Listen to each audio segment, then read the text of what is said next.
One of the things that surprised me in 2020 was seeing Christians participating in the COVID-19 hysteria. Some even thought it represented a plague from the book of Revelation. Seemingly most of them could not see through the deception of the staged pandemic, and many even cheered on segregation and mandates. As we wrote in our book, The Final Pandemic, the belief that germs from the natural environment or a laboratory are attacking us has led most of the population to go along with lockdowns, civil rights restrictions, unprecedented peacetime censorship, and more vaccines. Apparently, many Christians also believe in contagious germs. Over the years, we have been sent correspondence from those who claim that the Bible supports germ theory and from those who say that it does not. In this video, we'll examine the Word and see who is following it correctly.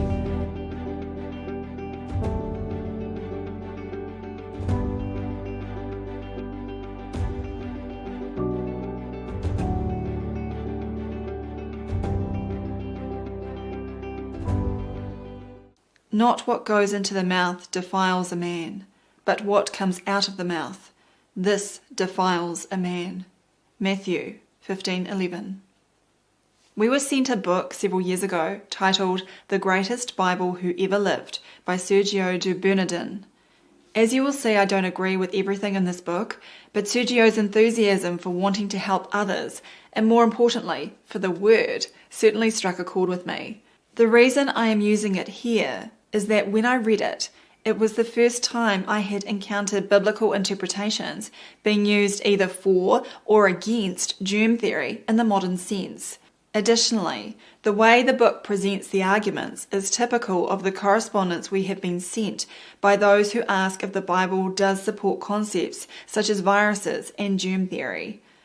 Chapter 16 of the book is titled Science in the Bible and opens with, "The Bible might not be a book of science, but it may surprise you to know that every single time a scientific detail is discovered between its covers, it is quite accurate." It moves to example 1 and states, "Infections. Until the mid-19th century, a staggering number of gravid women were strangely dying soon after pregnancy. Reasons? Unknown. It was brought to light later that before assisting the expectant mothers, pre- or post-birth, the doctors had been performing autopsies in adjacent hospital rooms. So what was the cause? It seems bacteria. The concept of washing hands under running water was practically unknown until recently. Once the practice was officially introduced, the death rate plummeted from a staggering 20% to around 2%. How did they find out? It was in the Bible all along, 3 millennia earlier." He then cites Numbers 19, verses 11 to 12. "He that toucheth the dead body of any man shall be unclean 7 days. He shall purify himself with it on the 3rd day, and on the 7th day he shall be clean. But if he purify not himself the 3rd day, then the 7th day he shall not be clean." So there is plenty to dissect here, and our author is referring to the story of Dr. Ignaz Semmelweis and his discovery of hand washing to reduce the rates of puerperal fever in obstetric units. This is something that I have covered before, so it is time for a little flashback. At this point, it is worth making a little segue into the difference between hygiene and germ theory, because many people conflate the two concepts and are then left with the belief that it is germs causing disease. A classic example that I'm sent is the story of Ignaz Semmelweis, an obstetrician working in Vienna in the mid-1800s. By the way, this story is listed on the Wikipedia germ theory page as part of their quote, evidence for the concept. Semmelweis was alarmed by the high rates of puerperal fever when doctors, rather than midwives, got involved in the birthing process. He insisted that doctors start washing their hands between performing autopsies and examining patients, which subsequently resulted in the mortality rate of mothers dropping by 90%. Now, it is clear that no controlled study was performed, and we don't know what other variables were operating between the two clinics being compared. However, the most important point is that no microbes were identified as the causative factor in disease. It was and remains simply presumed to be the case. Semmelweis advised washing the hands with a bleach solution to get rid of the putrid smell following the handling of autopsy tissue. In other words, it was disgusting, diseased, and dead tissue, not the sort of toxic brew that a woman needs inside her.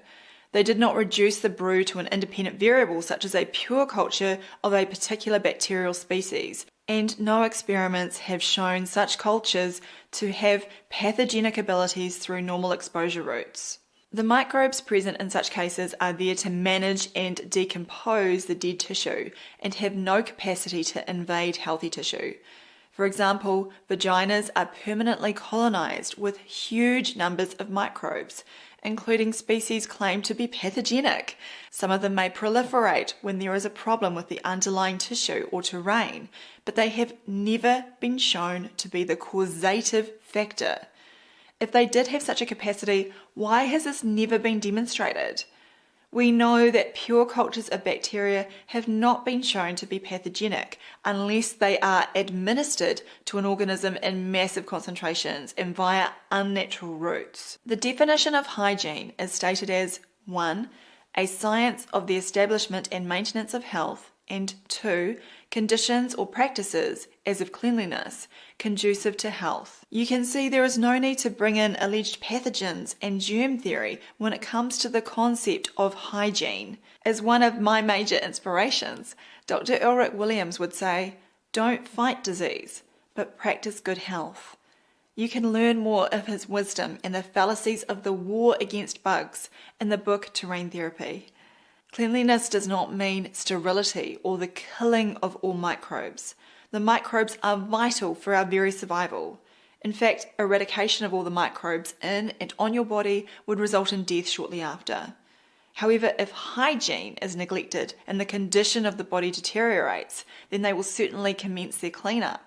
And like many decontamination processes, some of the byproducts may also be toxic. So those of us that have provided refutations of germ theory point out that it was not bacteria per se that was shown to be dangerous, but diseased and rotting biological tissue. The crucial point is that employing hygienic practices for preventing disease does not equate to evidence for contagious germs. With regard to Numbers 19:11, "He that toucheth the dead body of any man shall be unclean 7 days." This does not refer to being unclean with alleged pathogenic germs, but being ceremonially unclean. Another example of ceremonial uncleanliness is stated in Leviticus 12:2. "Speak to the children of Israel, saying, If a woman has conceived and borne a male child, then she shall be unclean 7 days. As in the days of her customary impurity, she shall be unclean." Even germ theory enthusiasts do not usually consider childbirth and menstruation to be infectious, so I doubt they would be calling on this reference for support. Indeed, there are further passages on the concept of unclean contained in other chapters of Leviticus, the book between Exodus and Numbers in the Torah. It largely consists of the instructions that the Lord gave to Moses, and chapter 11 explains clean and unclean food. The first 23 verses of this chapter outline specific foods that should not be eaten, before verse 24 states, "You will make yourselves unclean by these. Whoever touches their carcasses will be unclean till evening." Again, note the different time frames of being, quote, unclean, only until evening in the case of touching a forbidden animal carcass, no matter how long after its death. But potentially someone can still be unclean after 7 days in the case of touching any dead human. This is clearly not even internally consistent with the germ theorists' claims of contagion. Once again, it is obvious that the Bible is referring to the spiritual implications of being unclean. The next example mentioned in the greatest Bible who ever lived is plagues, using the example of the Black Death. The author states, "It is worth noticing that until a few centuries ago, the idea of keeping the sick isolated was foreign even to the scientific community. Yet 3,000 years earlier, the Bible delineated on how to avoid the spreading of germs. Not only infected people had to cover their upper lips with their hand to prevent an airborne diffusion of germs while interacting with others, but also, when the situation took a turn for the worse, they had to go into quarantine. Let's be clear. The Bible makes no reference to, quote, airborne diffusion of germs, or this being a reason to isolate people. That interpretation has been made by those trying to make the scripture fit germ theory. And on the Black Death, you can watch my video, What We Weren't Taught About the Plague, where I dispel the myth that the condition was contagious, as well as reveal the lack of evidence for Yersinia pestis being a pathogen.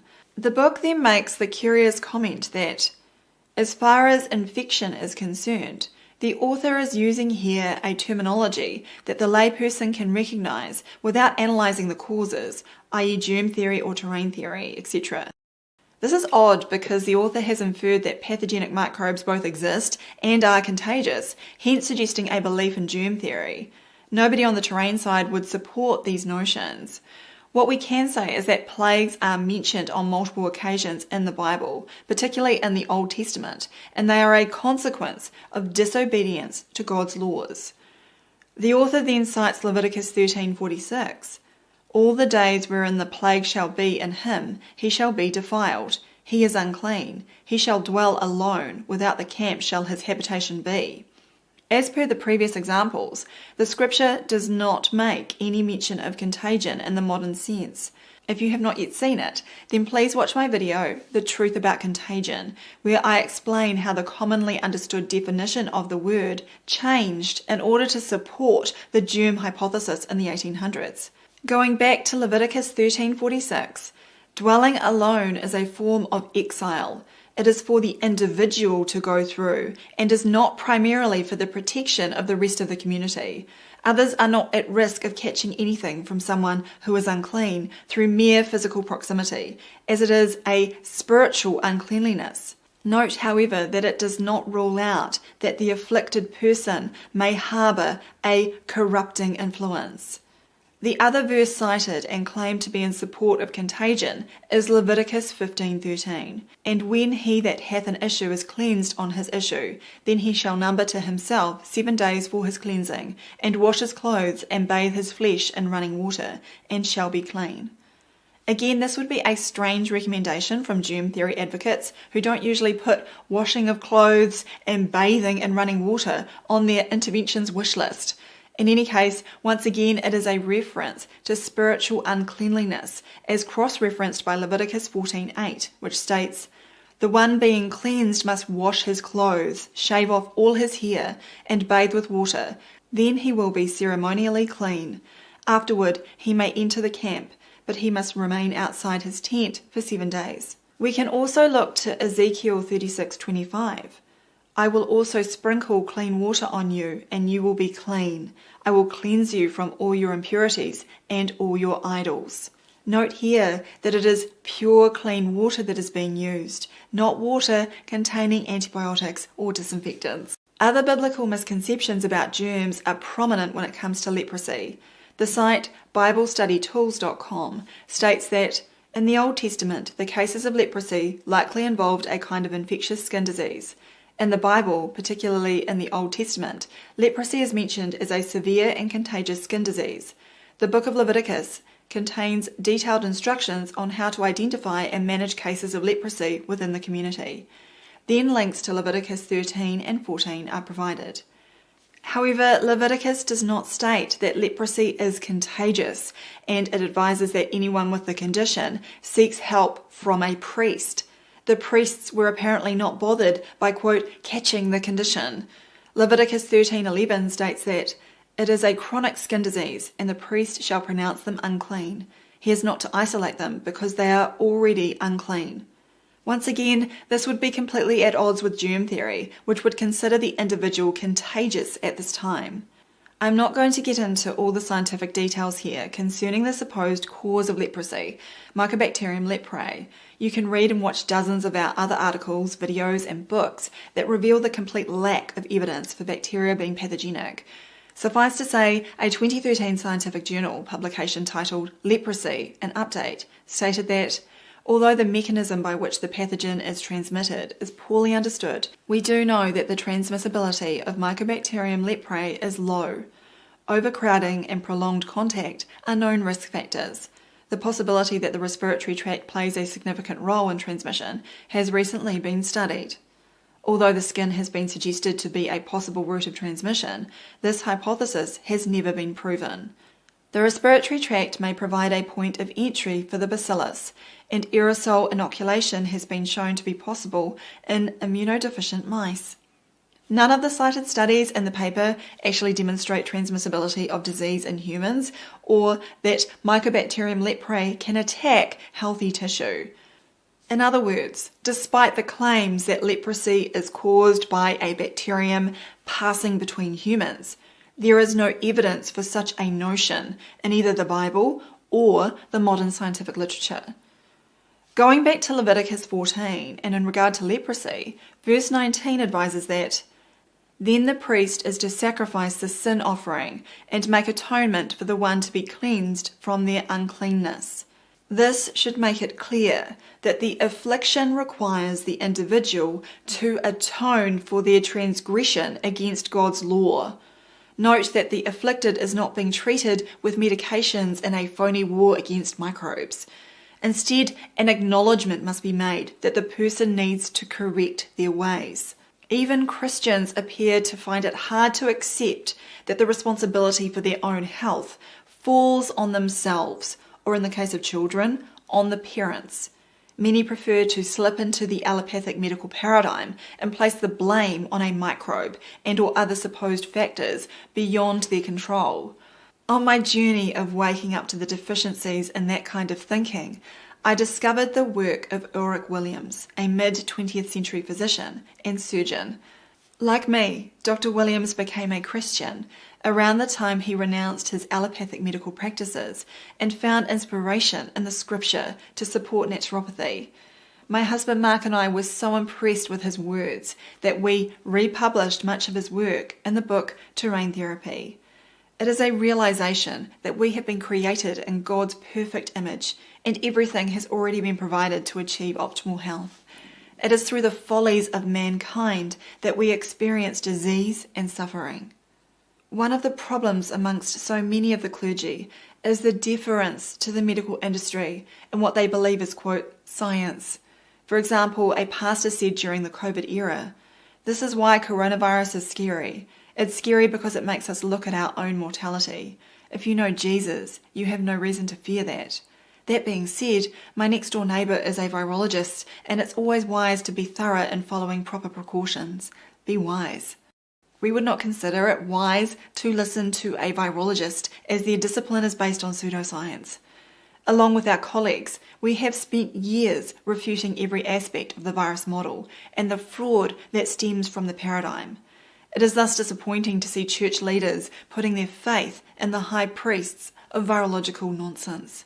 There are no viruses in the scripture, and they are but a mental construct created by man in more recent times.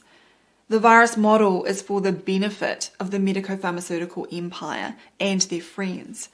Increasingly, it has become a tool to control populations through fear-based narratives. Many of the churches were tested during the COVID era, and they failed miserably by participating in the fraud through cancelling worship, enforcing segregation of their congregations, and fueling the fear.